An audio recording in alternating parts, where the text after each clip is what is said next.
Sa gitna ng lungsod ng Maynila, sa isang malaking mansyon na napapaligiran ng mga mamahaling sasakyan at bantay, nakatira si Howell Villaverde, ang nag-iisang anak ni Don Federico at Doña Amelie Villaverde.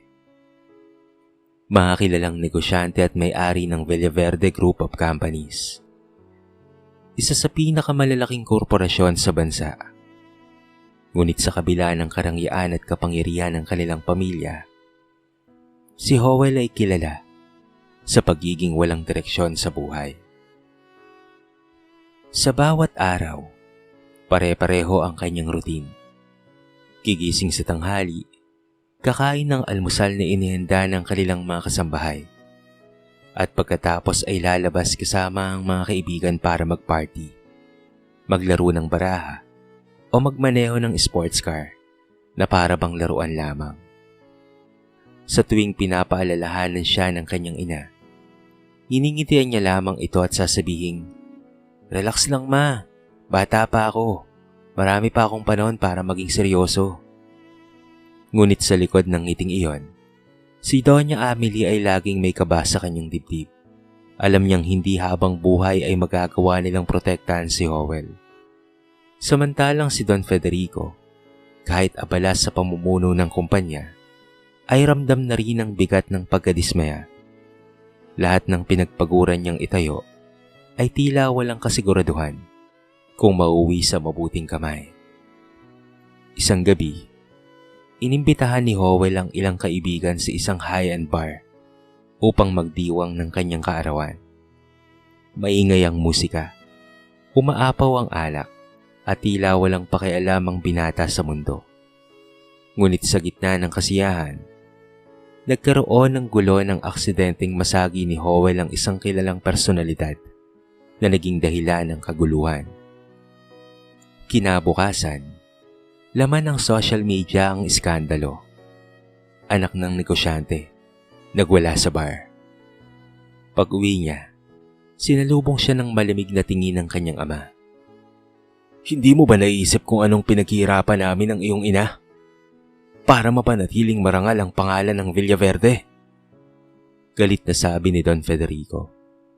Sa unang pagkakataon, napayuko si Howell, ngunit hindi dahil sa pagsisisi, kung hindi dahil sa inis.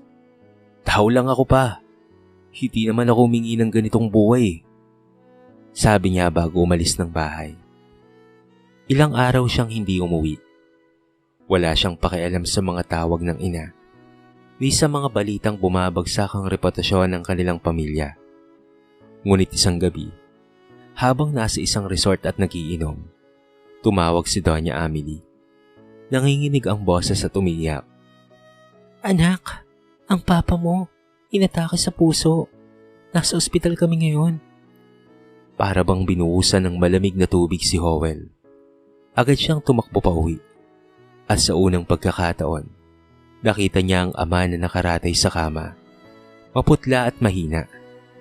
Doon niya napagtanto kung gaano niya napabayaan ang pamilya. Habang pinagmamasdan niya ang ama na mahimbing na natutulog, marahang nagsalita si Doña Amelie. "Anak, kailangan mo nang harapin ang buhay. Hindi habang panahon ay nandito kami ng papa mo." At sa unang pagkakataon sa kanyang buhay, hindi makasagot si Howell. Sa loob ng kanyang dibdib, may unti-unting gumigising. Isang tanong na dati hindi niya iniisip. "Kaya ko kaya maging kagaya ni Papa?" Lumipas ang ilang araw mula nang maospital si Don Federico. Araw-araw ay halos hindi umaalis si Doña Amelie sa tabi ng asawa. Habang si Howell naman ay tahimik lamang sa isang sulok, tila hindi makapaniwala sa nangyari.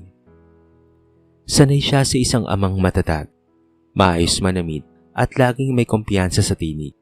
Ngunit ngayong nakarata ito, parang gumuho ang mundo niya.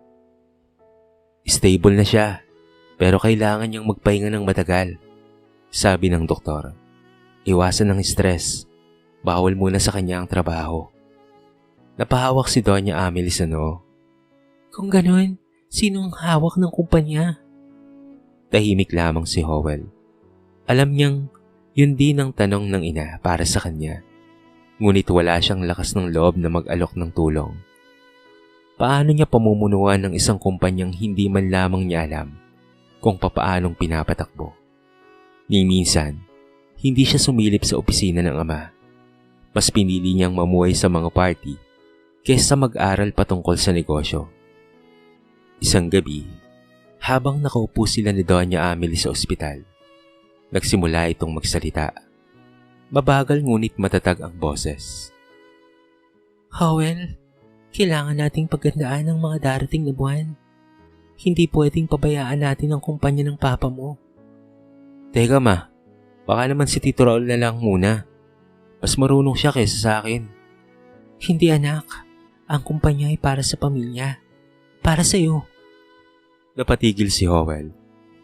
Ma, hindi ko kaya. Wala akong alam sa mga kontrata, accounting, o kahit sa proseso ng negosyo. Ngumiti ng maraan si Doña Amelie, ngunit may bigat ang kanyang mga mata. Kaya nga tuturuan ka namin, pero hindi sa paraan na iniisip mo. Kinabukasan, pinauwi na si Don Federico mula sa ospital. Dahil sa mahinang pangangatawan, halos hindi na siya nakakalakad at kailangan ng wheelchair. Ngunit bago siya tuluyang makapagpahinga, ipinasya ni Doña Amelie na kausapin si Howell ng masinsinan. Anak, wika ng ina, habang hawak ang papeles. Bago ka mamahala, kailangan mong maranasan kung paano maging isang empleyado. Kailangang matutunan mo ang pasikot-sikot ng kumpanya. Wala sa pinakailalim. Namilog ang mga mata ni Howell. Ha? Ibig mong sabihin magtatrabaho ko sa sariling kumpanya natin? Tumango ang ina. Oo anak, pero hindi bilang Villaverde. Ipapasok kita bilang Howard de la Cruz. Walang makakaalam kung sino ka. Doon mo makikita ang totoo, kung paano nagtatrabaho ang mga tao, at kung gaano kahalaga ang bawat pawis sa tagumpay ng kumpanya. Pero ma, wala nang pero anak. Ito ang paraan para patunayan mong karapat-dapat ka sa pangalan natin. Natahimik si Howell. Sa unang pagkakataon, nakaramdam siya ng kaba. Hindi dahil sa takot na mawalan ng luho, kung hindi dahil sa alam niyang harapin niya ang mundong hindi niya kailanman pinansin. Kinagabihan, tinalaw niya ang kanyang ama. Mahina ngunit malinaw ang boses ni Don Federico. Anak, oras na para ipakita mong hindi na sayang ang lahat ng pinaghirapan namin. Hindi kita tinuturuan para maging mayaman. Tinuturuan kita para maging marangal. At doon tuluyang nagbago ang pagtingin ni Howell sa salitang trabaho. Isang Lunes ng umaga, sa unang pagkakataon sa kanyang buhay, gumising si Howell Villaverde bago mag-alas 6 ng umaga. Hindi dahil sa alarm clock, kung hindi dahil sa takot. Takot na baka malate sa unang araw ng kanyang trabaho. Nakatayo siya sa harap ng salamin. Suot ang simpleng long sleeve at itim na pantalon. Bagay na bihira niyang gawin dahil mas paborito niya noon ang mga mamahaling branded shirts at pati na rin sneakers. Sa tulong ni Doña Amelie, inasikaso ang lahat ng mga dokumento upang makapasok siya sa Villaverde Group of Companies sa ilalim ng pangalang Howard de la Cruz. Walang makakaalam ng kanyang tunay na pagkatao. Kahit ang HR manager na si Mrs. Yvonne, na matagal nang pinagkakatiwalaan ng pamilya, ay walang ideya sa lihim na plano.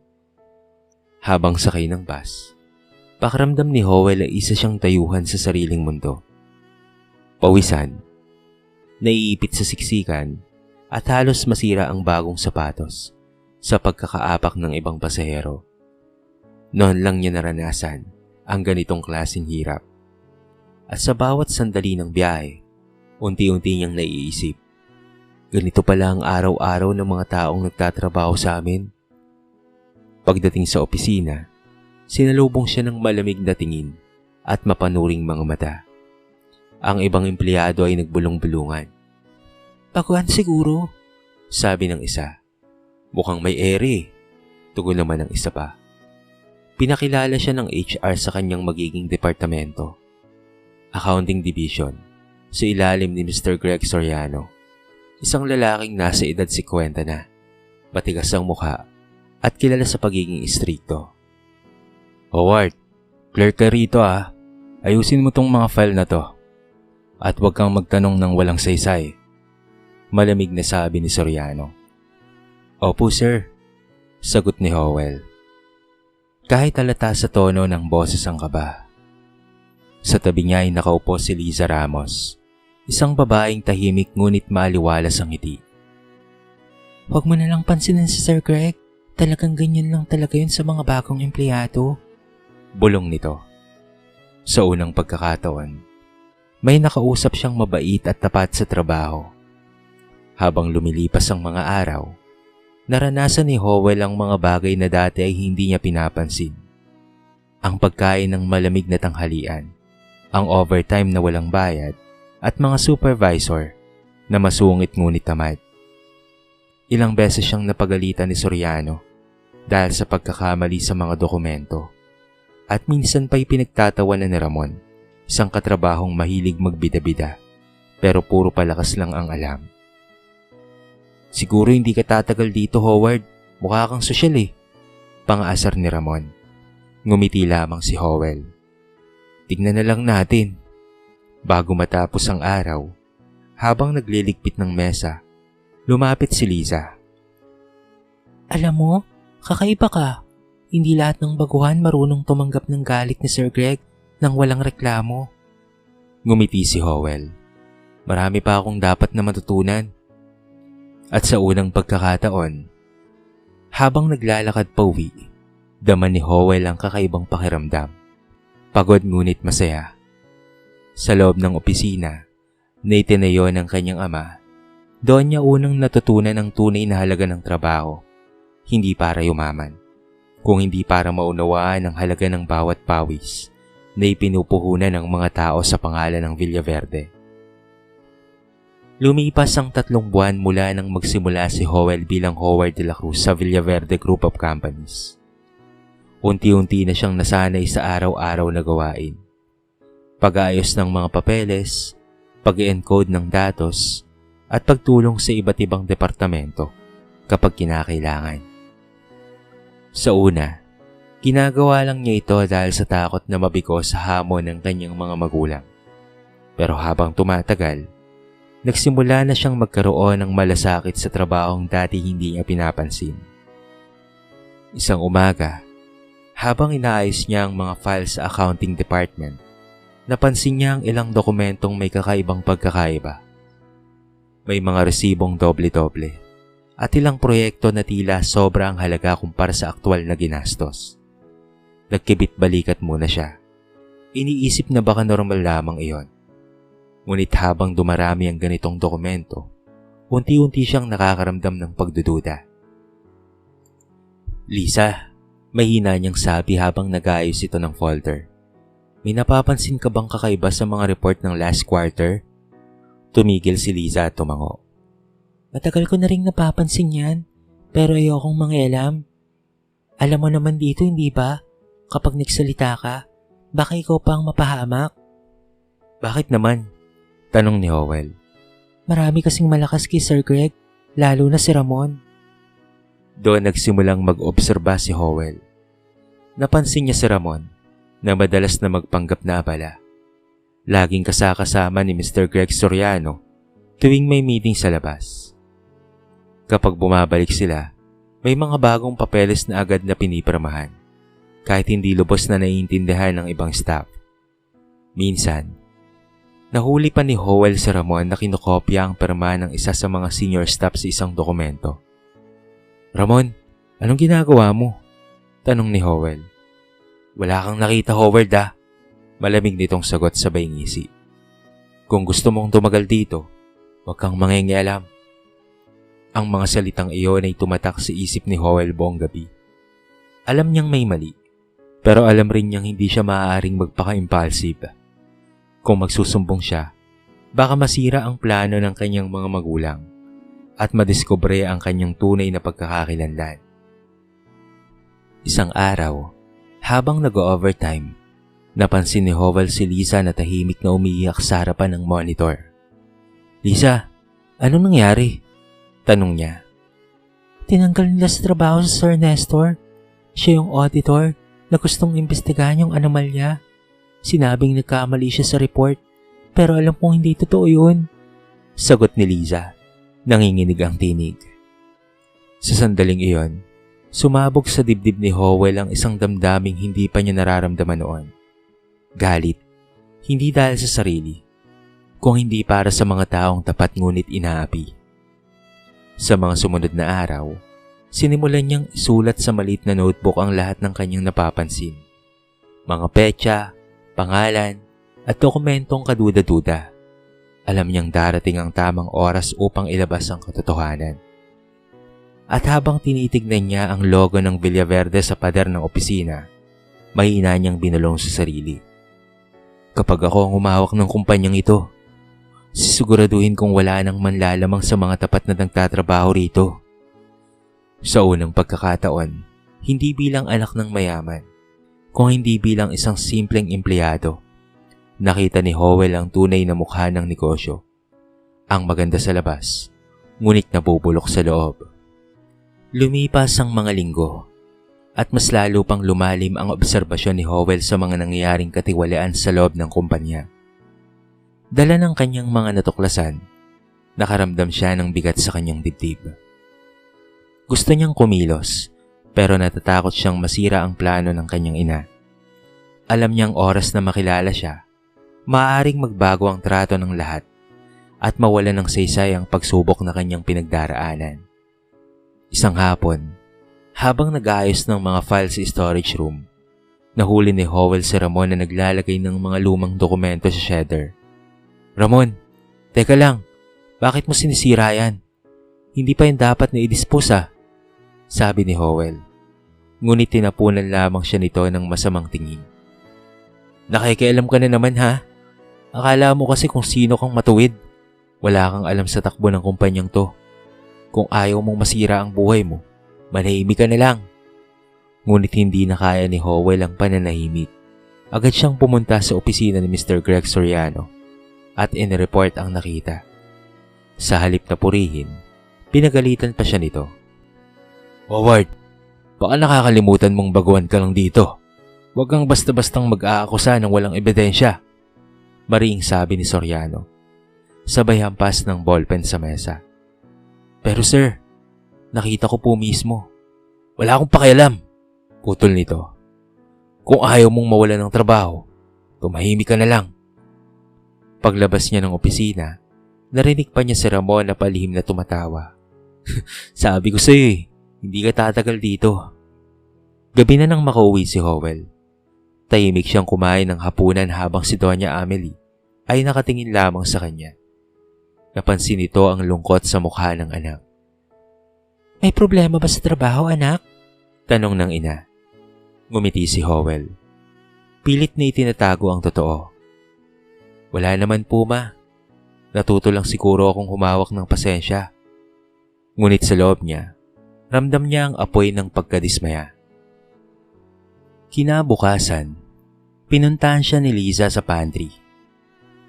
Howard, alam ko kung ano ang nangyari. Nabalitaan ko na gusto ka nilang siraan. Mag-ingat ka, Howard, ha? Napatingin siya kay Liza at sa unang pagkakataon, nakaramdam siya ng pag-aalala para sa ibang tao. "Salamat, Liza. Hindi ako alis. Hindi ko hayaang manatiling ganito ang sistema rito." Sa mga sumunod na araw, patuloy pa rin siyang sinisiraan ni Ramon at pinapahirapan ni Soriano. Pinapagawa pa sa kanya ang mahirap na task. Pinapagalitan sa harap ng iba at pinibigyan ng dagdag na trabaho kahit tapos na ang oras. Ngunit sa halip na magreklamo, pinili niyang manahimik at gawin ang tama. Hanggang isang araw, habang abala sa pag-encode, nilapitan siya ng isa sa mga senior staff. "Howard, bilib ako sa'yo. Kahit lagi kang inaapi, hindi ka sumusuko. Sana lahat ay katulad mo." Ngumiti siya. May halong kabigatan sa puso. Sa sandaling iyon, naunawaan ni Howell ang isang bagay. Ang integridad ay hindi nasusukat sa posisyon, kung hindi sa kakayaang manatiling matuwid kahit pinipilit ka ng sumuko. At sa kabila ng lahat ng pananahimik, ipinangako niya sa kanyang sarili na darating ang araw na makikita ng lahat kung sino talaga siya, hindi bilang anak ng mayaman, kung hindi bilang taong kayang lumaban para sa tama. Dumating ang huling buwan ng taon, ang pinakahihintay na okasyon sa Villaverde Group of Companies. Ang taunang gabi ng parangal para sa mga empleyado. Lahat ay abala sa paghahanda, mga dekorasyon, ilaw, at musika. Ngunit sa gitna ng saya, hindi mapakali si Howell. Alam niyang malapit nang matapos ang pagsubok na ipinataw sa kanya ng kanyang mga magulang, at hindi niya alam kung papaanong haharapin ang mga taong minsang nang mamalit at umaapi sa kanya. Habang nasa pantry siya, nilapitan siya ni Liza. Howard, excited ka ba sa party mamaya? Tanong nito habang nakangiti. Medyo, sagot niya, pero halata sa kanyang tono ang pag-aalinlangan. Ang sabi, may special na guest daw na dadalo. Baka mga anak ni Don Federico. Biro ni Liza. Napangiti si Howell. At sa loob-loob niya, kung alam mo lang Liza, pagdating ng gabi, nagtipon-tipon ang lahat sa malaki at marangyang function hall. Naroon ang halos lahat ng empleyado, mula janitor hanggang sa mga manager. Ang entablado ay puno ng bulaklak at ilaw. May mga malaking banner pa na nakasabit, pagpupugay sa katapatan at serbisyo. Nang magsimula na ang programa, pumasok ang mag-asawang Don Federico at Doña Amelie Villaverde. Sabay nagpalakpakan ng lahat. Sa likod nila, isang lalaking naka-wheelchair, si Don Federico. Bahagyang maputla ngunit bakas ang karisma ng isang pinunong iginagalang. Laking gulat ni Howell nang marinig ang pangalan niya. Ngayon, wika ni Doña Amelie sa mikropono. nais naming bigyan ng espesyal na pagkilala ang isang empleyado na hindi namin kaano-ano sa papel, ngunit sa gawa at asal ay tunay na may pagmamalaki. Isang taong nagsumikap sa kabila ng panghamak, nanatiling matapat kahit siya inapi, at nagsilbing mata namin sa loob ng kumpanya. Tahimik ang buong bulwagan. Nagkatinginan ng mga empleyado. Ang taong ito Pagpapatuloy ni Doña Amelie, ay hindi lang simpleng clerk, kung hindi siya rin ang magiging bagong pinuno ng Villaverde Group of Companies. kasabay ng pagtaas ng kortina sa entablado, dahan-dahang umakyat si Howell, suot ang simpleng coat, ngunit halatang nanginginig. Nagulat ang lahat. Howard? Bulalas ni Liza, hindi makapaniwala. Hindi maaari, bulong naman ni Ramon habang namumutla. Siya pala yung anak ni Don Federico? Tumayo si Don Federico sa tulong ng tungkod at ngumiti sa anak. Mga kaibigan, Aniya, siya si Howell Villaverde, ang aking anak. Matagal naming itinago ang kanyang pagkakakilanlan upang subukin kung kaya niyang unawain ang hirap ng aming mga empleyado. At ngayon, natapos niya ang pagsubok ng may dangal. tahimik ang buong bulwagan. Ang mga dating umaamak sa kanya ay napayoko. Si Lisa ay hindi napigilang mapaluha sa tuwa. Lumapit si Howell sa mikropono. Marahang nagsalita. Maraming salamat sa inyo. Hindi ko man masabi noon, pero utang ko sa karanasang ito ang bagong pananaw ko sa buhay. Ngayon ko lang lubos na naintindihan. Ang negosyo ay hindi lang patungkol sa kita, kung hindi patungkol sa taong bumubuo rito. Habang pumapalakpak ang lahat, tinignan ni Howell ang amatina. Sa kanyang mga mata, hindi na siya ang dating batang walang direksyon. Siya na ngayon ang lalaking handang mamuno. May puso, may dangal, at mayroong layunin. Pagkatapos ng engrandeng gabi ng parangal, nagbago ang lahat sa loob ng Villaverde Group of Companies. Kinabukasan, kumalat kaagad sa buong kumpanya ang balita. Ang dating Howard de la Cruz na tinutoksong baguhan ay walang iba kung hindi ang anak ng may-ari, si Howell Villaverde, ang bagong presidente. Ngunit imbes na ipakita ang yabang o paggiganti, pinili ni Howell ang kababaang loob. Sa unang linggo ng kanyang pamumuno, tinipon niya ang lahat ng empleyado sa main hall. Tahimik ang lahat habang nagsisimula siyang magsalita. Alam kong marami sa inyo ang nagulat sa totoo kong pagkakakilanlan. Panimula niya, mahinahon ngunit matatag. Ngunit hayaan ninyong sabihin ko ito, hindi ako nagagalit at walang masamang loob sa inyo. Sa halip, nagpapasalamat ako. Dahil sa inyo, natutunan kong maging totoo sa sarili ko at unawain kung gaano kahirap ang bawat posisyon sa kumpanyang ito. Marami ang napayuko, ang iba na may napaluha, lalo na si Liza, na tumingin sa kanya ng may paghanga. Sa gilid naman ng hall, bakas ang kaba sa mukha ni Ramon at ni Mr. Greg Soriano. Alam nilang hindi na sila ligtas. Ilang araw matapos iyon, ipinatawag ni Howell ang internal audit team at ipinabukas ang lahat ng dokumento ng mga proyektong may anomalya. Isa-isa nilang natuklasan ang mga irregularidad, mga perma, peking resibo, at sobrang singil. Sa uli, nasibak sa pwesto si Soriano at Ramon at sinampahan ang kaso.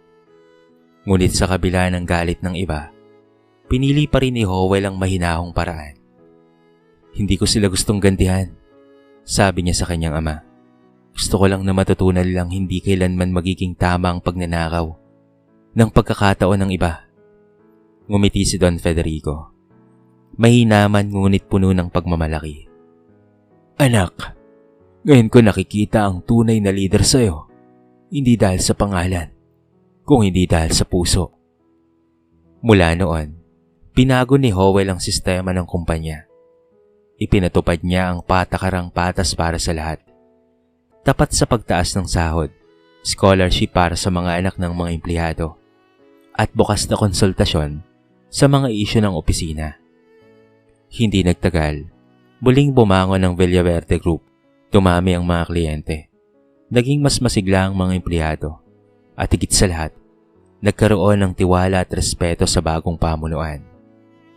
Isang hapon, habang nakaupo sa opisina, tinanaw ni Howell ang labas ng bintana. Ang parehong gusali na minsan ay naging simbolo ng kawalang direksyon sa kanya. Lumapit si Liza, dala ang ilang papeles. Sir Howell, may ipapapirma po ako. Ngumiti siya.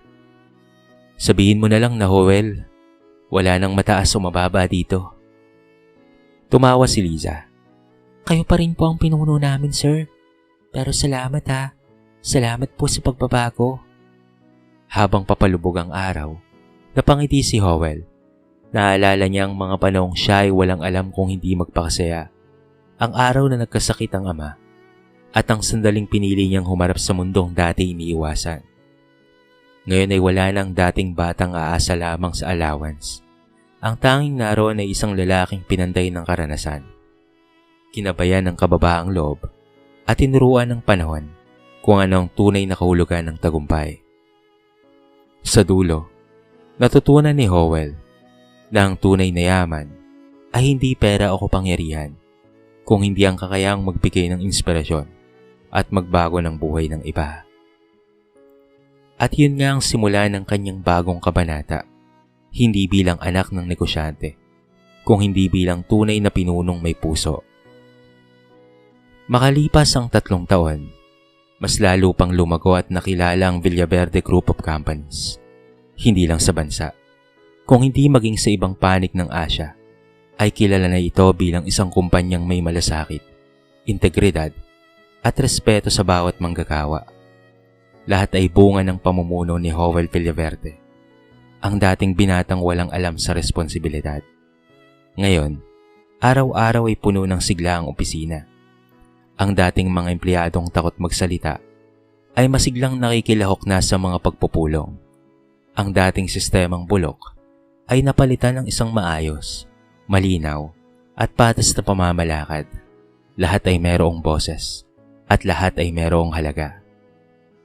Sa kanyang opisina, madalas ay makikita si Howell na hindi nakaupo lamang sa kanyang swivel chair. Lumalabas siya, kumakausap ng mga staff at minsan ay tumutulong pa sa mga simpleng gawain. Sa tuwing may bagong empleyado, sinasabi niya ang parehong mga salitang tinuro sa kanya ng karanasan. Walang trabahong mababa kung ito ay ginagawa ng tapat. Ang tunay na halaga ng tao ay hindi masusukat sa posisyon, kung hindi sa kabutihan ng kanyang puso. Si Lisa na isa sa mga unang naniwala sa kanya ay naging isa sa mga department heads. Nanatili silang mabuting magkaibigan. Respeto, pagtitiwala at pasasalamat ang pundasyon ng kanilang ugnayan. Isang hapon, bumisita si Don Federico sa kumpanya. Magaling na ang kalusugan at masigla pa rin. Habang magkasamang nagkakape, tinanaw nila ang mga empleyadong abala sa labas.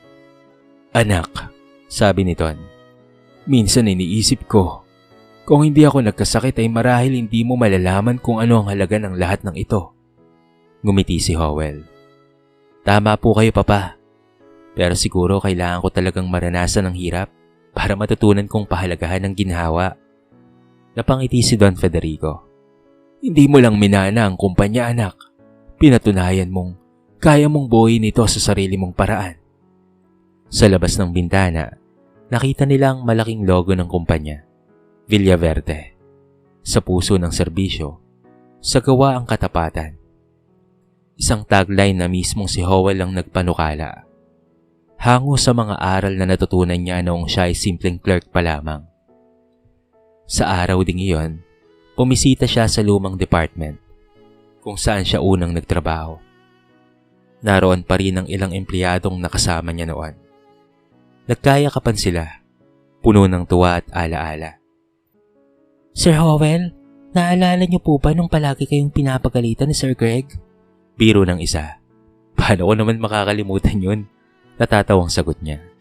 Doon ko unang natutunan kung gaano kahirap maging isang empleyado. Pero doon ko rin unang natutunan kung gaano kasarap na magtagumpay ng marangal. Habang lumalakad siya papalabas ng opisina, tumigil si Howell at tumingin sa paligid. Sa bawat mukha, bawat ngiti, bawat kilos ng mga taong minsan naging inspirasyon ng kanyang pagbabago. Tahimik niyang binulong sa sarili. Ito ang tunay na kayamanan. Hindi nasa bangko, kung hindi nasa mga pusong natutong magmahal sa trabaho. At sa pagpatak ng huling sinag ng araw sa salaming bintana ng Villaverde Tower, alam ni Howell na natupad na niya ang pangako sa kanyang ama, sa kanyang sarili, at pati na rin sa Diyos. Ang maging isang leader na mayroong puso, dangal, at layunin para sa kapwa. Dito na po nagtatapos ang ating maiksing kwento sa araw na ito. Sana po ay nagustuhan nyo. At sana po ay kinapulutan nyo ng maraming aral. Kayo mga kabarangay, ano po ang masasabi nyo sa ating kwento? I-comment nyo naman po sa baba ang inyong mga reaksyon at babasahin natin ang lahat ng yan. I-comment nyo na rin kung taga saan kayo para naman malaman ko kung hanggang saan nakaabot ang video na ito. Paki-like and share na rin po ang ating kwento para mapakinggan rin po ng iba. At kung bago ka pa lamang sa ating channel, baka naman pwedeng pakihit ang subscribe button at bell notification button para palagi kang updated sa mga bago nating upload na katulad nito.